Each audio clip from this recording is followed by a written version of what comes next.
तो आरबीआई जो है पूरी तरह से दिवाली मनाने के मूड में आ चुकी है, क्योंकि पिछली बार जो इन्होंने धमाका किया था वो किया था 8 जून 2022 को, और उसमें ये कहा था कि अब आप अपने यूपीआई को लिंक कर सकते हैं अपने रुपए क्रेडिट कार्ड से, जिसका सीधा सा मतलब ये होता है कि आप नॉर्मली जैसे अपने डेबिट कार्ड का इस्तेमाल करते हैं, जैसे आपका डेबिट कार्ड से पेमेंट कटता है, अब वैसे ही रुपए क्रेडिट कार्ड से यूपीआई के थ्रू आपका पेमेंट कट जाया करेगा। इसका सीधा सा मतलब ये भी हुआ कि आपको किसी भी तरह का फिजिकल क्रेडिट कार्ड रखने की जरूरत नहीं है। आप किसी भी मर्चेंट के पास गए, आपने शॉपिंग करी, अपना यूपीआई आईडी से अपना पेमेंट क्लियर आउट कर दिया, बूम।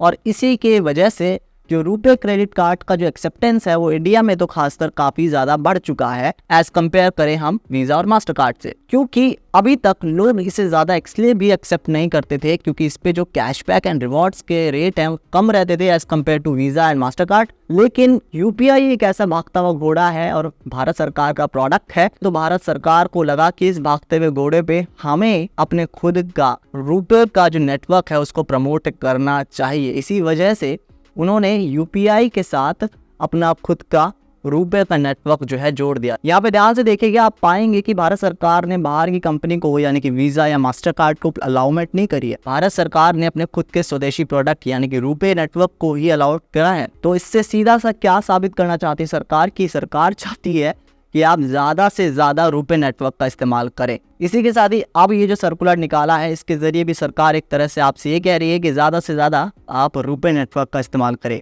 अभी सर्कुलर क्या निकाला है कि अब 1 अक्टूबर 2023 से सभी बैंक्स को, आपको और मुझे, अगर हम क्रेडिट कार्ड लेने जाते हैं हमें ऑप्शन देना पड़ेगा कि हम अपना प्रेफर्ड नेटवर्क जो है वो चुन सके। अभी तक क्या होता था, हमारे पास ऐसा कोई भी ऑप्शन नहीं होता था। ये सारा का सारा ऑप्शन इन राजाओं के पास होता था। राजा कौन? Visa card, master card, RuPay जो खुद का है हमारा भारत का, एंड एमेक्स, ये सर्विस प्रोवाइडर और नेटवर्क प्रोवाइडर कह सकते हैं, इनके हाथ में होता था। ये बैंक के साथ कोलैबोरेशन में रहते थे और कोलैबोरेट करके ये बैंक्स के साथ ऐसी टाइप्स में रहते थे कि किसको कौन सा नेटवर्क देना है वो ये लोग डिसाइड करते थे। अब आरबीआई ने यहाँ सबसे बड़ी डेमोक्रेटिक प्रॉब्लम देखी, क्योंकि हम एक डेमोक्रेसी वाले कंट्री में रहते हैं। इसी वजह से भारत सरकार ने कहा ऐसा नहीं चलेगा। भारत सरकार चाहती है कि हर एक इंसान को उसका प्रेफर्ड नेटवर्क उसकी सहूलियत के हिसाब से चुनने का मौका दिया जाए। तो एक तरह से अच्छी बात है कि आपको एक प्रेफर्ड नेटवर्क अपनी सहूलियत के हिसाब से चुनने का मौका दिया जा रही है। अब जरूरी नहीं है कि आप रुपए का ही नेटवर्क चुने, आप किसी का भी नेटवर्क चुन सकते हैं, लेकिन यहाँ पे भी सरकार का मोटिव यही है कि आपको रुपए की तरफ लेके जाना। अब इसे 3 लोगों का फायदा है। पहला सरकार का, दूसरा आपके और मेरे जैसे कस्टमर्स का, और तीसरा मर्चेंट्स का। समझते हैं? तो भाई सरकार का सबसे बड़ा ये फायदा है कि जब हम अपने भारत का स्वदेशी नेटवर्क यानी कि रुपे नेटवर्क का इस्तेमाल करेंगे तो हमारी इकोनॉमी में एक बूस्ट देखने को मिलेगा। हमें कम ट्रांजैक्शन चार्ज बाहर की कंपनी को देने से बजाय हम अपनी घरेलू कंपनी को दिया करेंगे, वो भी कम रेट पे, और इससे ऑब्वियस सी बात है सरकार का फायदा होगा। सेकेंडली, इससे आपका और मेरा फायदा क्या हो रहा है? देखिए, इससे आपका फायदा और मेरा फायदा ये है कि हमें कोई भी फिजिकल क्रेडिट कार्ड अपने जेब में लेके घूमने की जरूरत नहीं है। जब जेब में नहीं हुआ क्रेडिट कार्ड तो खोएगा नहीं तो कोई चोर उसे उठाएगा नहीं, और हमारे साथ फ्रॉड होने के चांसेस कम है। हालांकि फ्रॉड होने के चांसेस अभी भी हैं, आप जैसे बहुत से लोग कहेंगे, लेकिन उतने नहीं है जितना पहले हुआ करते थे, राइट? इसी के साथ ही कन्वीनियंस बढ़ गया है। अब आप कहीं पे भी जाते हैं, आपका मोबाइल तो आपके साथ होता ही है, यूपीआई हर एक के मोबाइल के अंदर है, तो यूपीआई में ऐड कर सकते हैं अपने रुपए क्रेडिट कार्ड को और कोई भी ट्रांजैक्शन कर सकते हैं किसी भी मर्चेंट के साथ, और बहुत ज़्यादा वाइडली, ये इंडिया की खासकर बात कर रहा हूँ, एक्सेप्टेबल है। थर्डली, आपको बहुत कम transaction charges and processing fees देनी पड़ रही है यहाँ पे। हाँ, ये मानता हूँ कि मैं कैशबैक थोड़े कम आपको देखने को मिलेंगे, लेकिन भारत सरकार इसके लिए भी कुछ ना कुछ करेगी। आने वाले टाइम में आपको कैशबैक भी कंपैरेटिवली हायर ही देखने को मिलेंगे as compare to Visa and master card.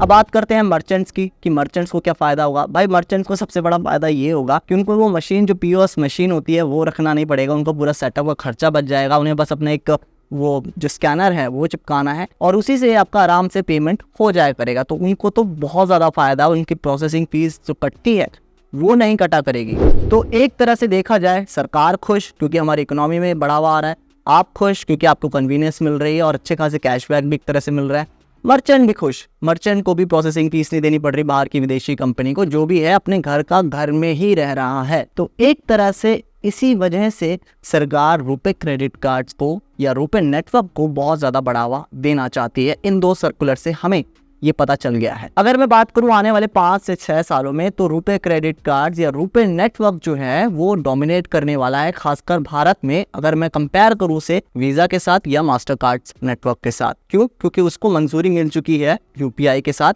और यूपीआई हर एक के फोन में है, चाहे वो अमीर हो या गरीब हो।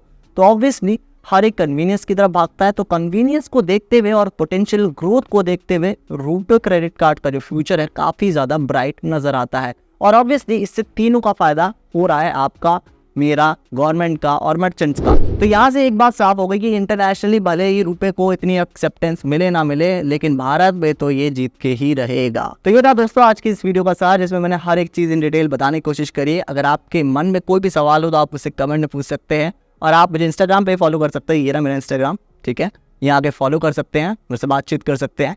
And I will see you in the next video guys, bye.